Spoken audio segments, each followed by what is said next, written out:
Hari ini berkas perkara Peggy Setiawan, tersangka pembunuhan Vina dan Eki Cirebon akan dilimpahkan ke Kejaksaan. Limpahan berkas dilakukan dilakukan polisi, saudara, maksudnya setelah dinyatakan lengkap oleh penyidik, sehingga bisa dibawa ke Kejaksaan untuk segera dilanjutkan ke tahap persidangan. Terdapat 70 saksi yang diperiksa oleh penyidik, 18 diantaranya memberatkan tersangka Peggy Setiawan. Dari beberapa yang diperiksa, terdapat saksi ahli pidana, ahli forensik, ahli psikologi, ataupun ahli informasi dan teknologi.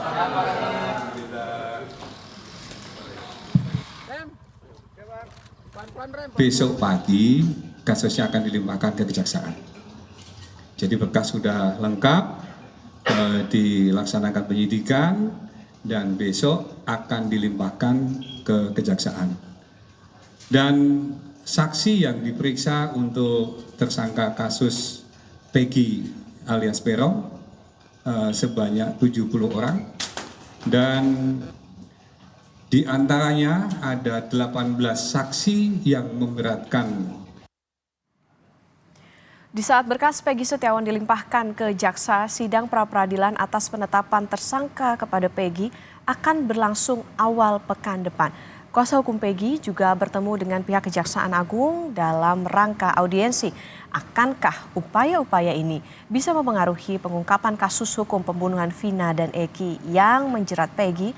Kita ulas bersama pakar hukum pidana Universitas Jenderal Sudirman, Profesor Hipnu Nugroho. Selamat pagi, Prof. Hipnu. Selamat pagi, Mbak Okta. Ya, Prof. Hipnu, ini kan pelimpahan berkas Peggy di tengah dirinya menanti sidang pra-peradilan rencananya pada tanggal 24 Juni. Nah, itu tidak berpengaruh apa-apa ya, Prof, terhadap jalannya sidang nanti? Ya, gini Mbak Okta. Ini saya kira sebagai bentuk waktu yang limit di dalam suatu pra-peradilan. Karena tadi kita dengar Polda sudah mau menyerahkan barang bukti kejaksaan.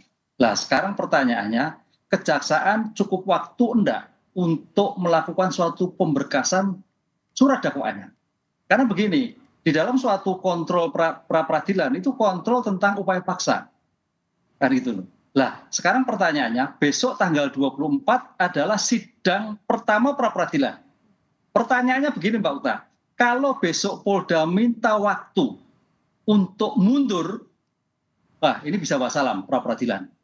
Karena gini, pra-peradilan di dalam pasal 82 ayat 1 huruf D, ketika suatu perkara sudah mulai disidangkan, pertanyaannya kapan sudah mulai disidangkan adalah dibacakan, maka permohonan pra-peradilan gugur. Ini harus diantisipasi. Oleh karena itu, mudah-mudahan tanggal 24 adalah bisa disidangkan pra-peradilan. Karena di sini nanti akan mengkorek bagaimana sahnya pengungkapan perkara, bagaimana sahnya Polda mencari bukti, bagaimana jumlah buktinya, jenisnya, untuk menentukan bahwa seorang Peggy ini patut diduga. Nah itu loh, patut diduga bahwa dia sebagai pelaku. Itu Mbak Okta.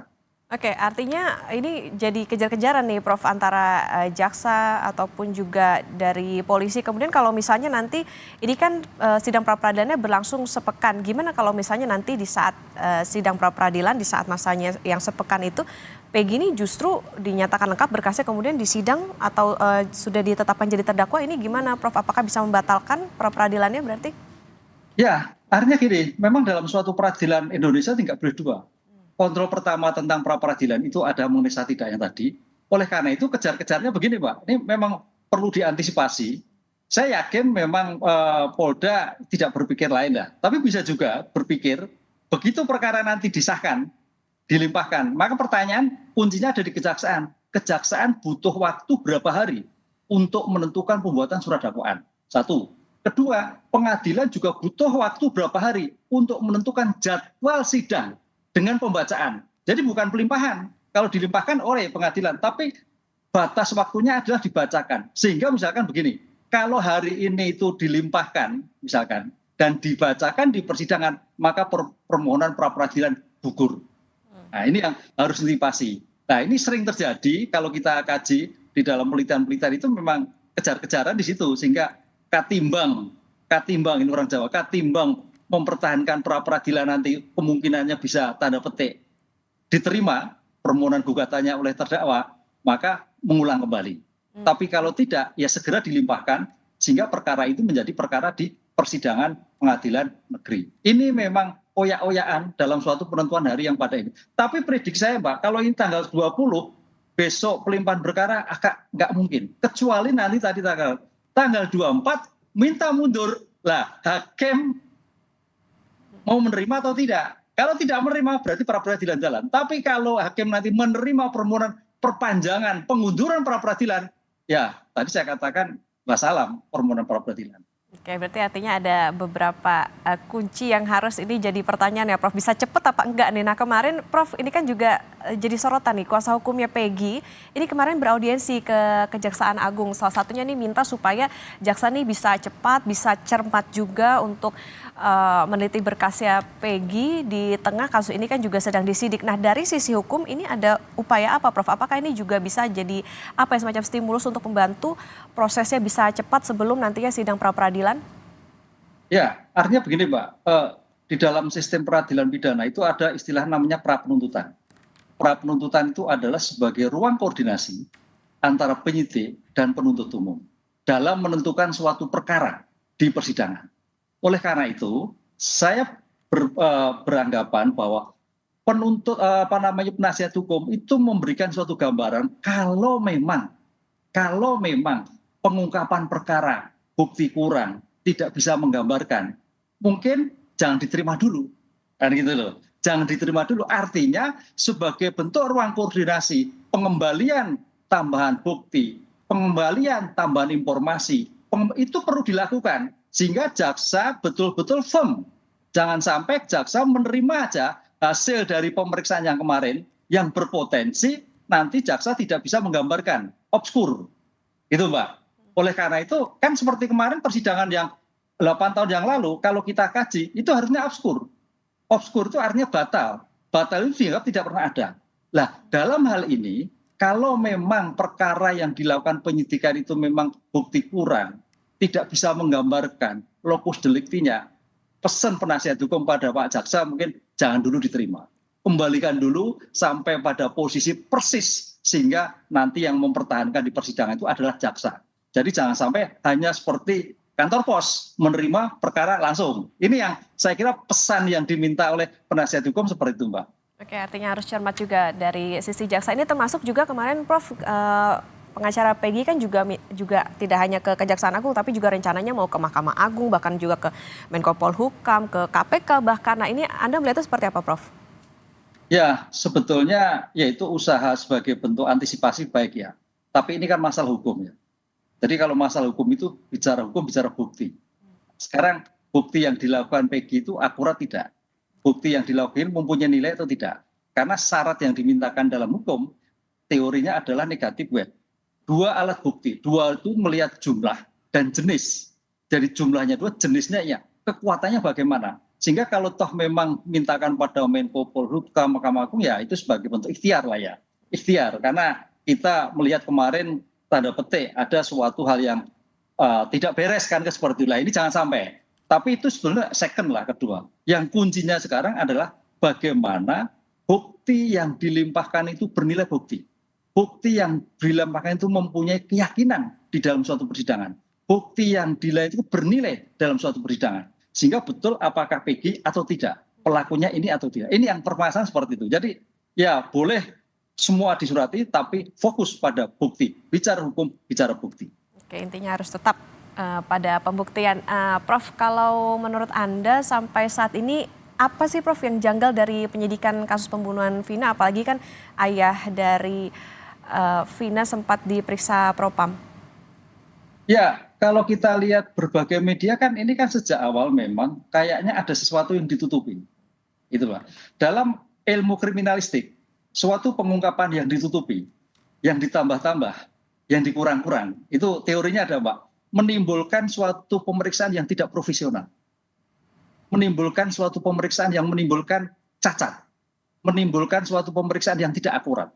Karena memang sejak awal tidak memberikan gambaran sepenuhnya. Ini yang kita lihat. Lah Karena ada kepentingan. Nah, pertanyaannya kepentingan seperti apa lah? Ini kan lagi rame. Karena ada perubahan-perubahan baru. Sehingga kalau kita lihat terminologi lokus deliktinya sampai berpindah, itu nggak mungkin. Lokus delikti harus jelas. Bahkan lokus delikti dan tempus deliktinya berubah. Itu harus jelas. Sehingga jangan sampai di dalam penguraian surat dakwaan tadi saya katakan di pra penuntutan, kembali pada penuntut umum, bisa menggambarkan keadaan sebenarnya. Itu kunci dalam suatu pembuatan surat dakwaan. Karena dari surat dakwaan itu menjadikan nilai bagaimana mengungkap kembali. Kalau toh saksi memang nanti mencabut, itu haknya dia. Karena saksi itu adalah saksi yang mendengar, yang melihat sendiri.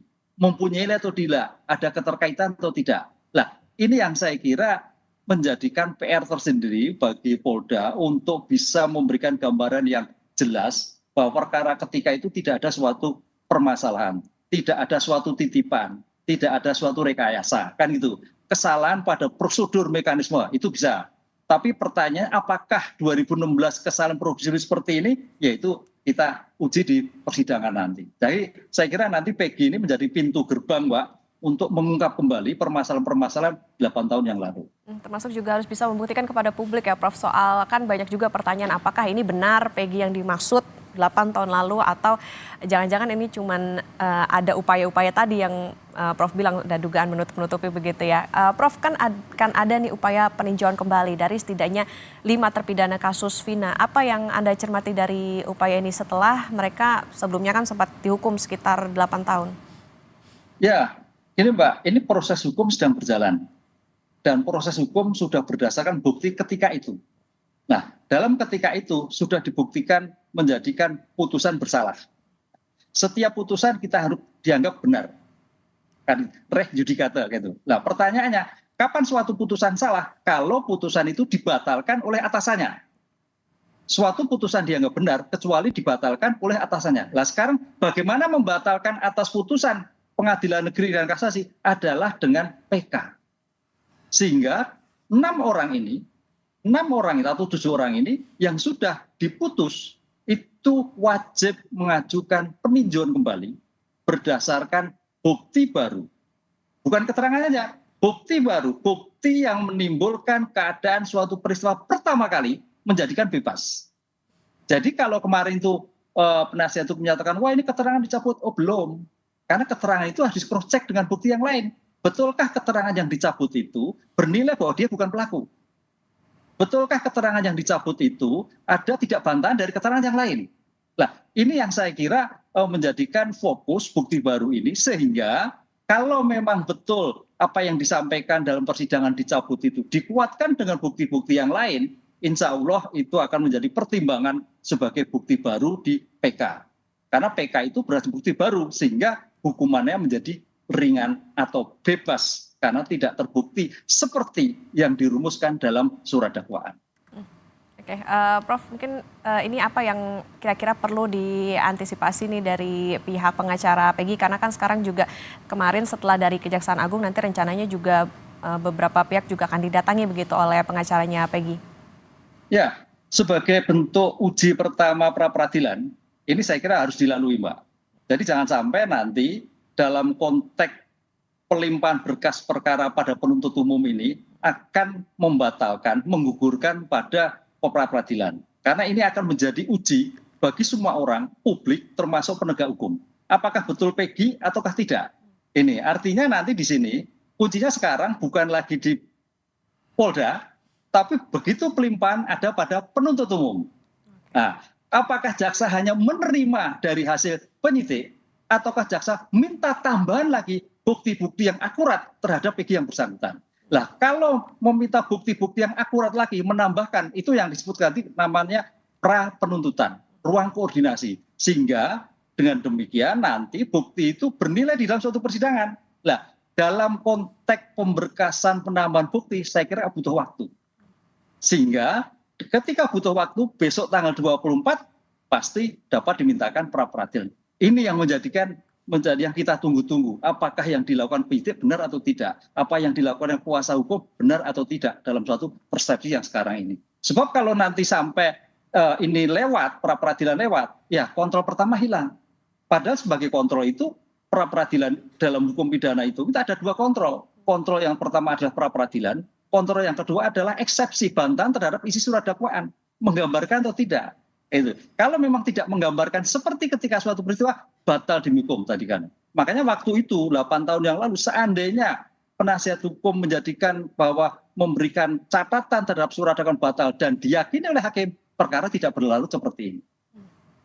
Oke, berarti artinya ini juga menjadi catatan juga nih bagi jaksa, kemudian juga tentunya pembuktian ataupun juga barang bukti yang nantinya akan dibuktikan oleh polisi bahwa ini benar Peggy yang terlibat dalam pembunuhan Vina dan Eki ini, dan tentunya kita nanti akan tunggu nanti di tanggal 24 Juni seperti apa, apakah akan berlangsung seperti harapan dari para pengacara tentunya soal sidang pra-peradilannya. Terima kasih Pakar Hukum Pidana Universitas Jenderal Sudirman Profesor Hipnu Nugroho sudah bersama di Sapa Indonesia Pagi. Sehat selalu Prof. Terima kasih Mbak, matur nuwun.